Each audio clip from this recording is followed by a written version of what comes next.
YCP పాలనతో రాష్ట్రంలోని అన్ని వర్గాలు తీవ్రంగా నష్టపోయాయని పుట్టపర్తి కూటమి అభ్యర్థి పల్లె సింధూరారెడ్డి విమర్శించారు.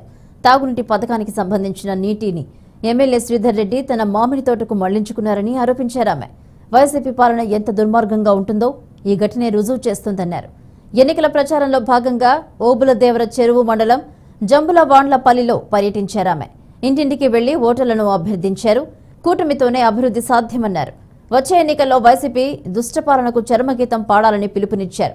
గడిచిన 5 ఏళ్లలో పుట్టపర్తిలో ఎలాంటి అభివృద్ధి జరగలేదని చెప్పారు సింధూరారెడ్డి.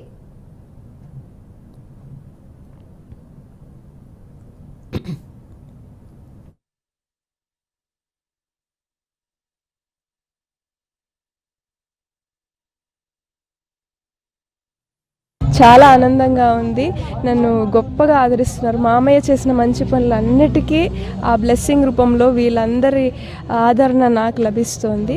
ఖచ్చితంగా ఈ మే 13న వచ్చేది టీడీపీ ప్రభుత్వమే. మనకి పుట్టపర్తి నియోజకవర్గంలో ఎగిరేది పసుపు జెండాని. సత్యసాయి బాబా గారు ఇచ్చిన నీళ్లు కూడా అవతల ఎమ్మెల్యే గారు తీసుకొని ఆయన అవసరానికి కోసం జనాలకు ఇవ్వకుండా 4 సంవత్సరాలుగా వాళ్ళు వాడుకుంటున్నారు. ఇది కనపడట్లేదా అండి మీకు? వైసీపీ ప్రభుత్వం ఎలా ఉందో. ఇంకా కెనరా బ్యాంకుకి 900 crores పైన ఎగురగొట్టిన మనిషి కనపడట్లేదా అండి? మా మామయ్య గారు 2014 నుంచి 19 వరకు చేసిన అభివృద్ధి పనులు మాత్రమే కనపడుతుంది పుట్టపర్తి నియోజకవర్గంలో.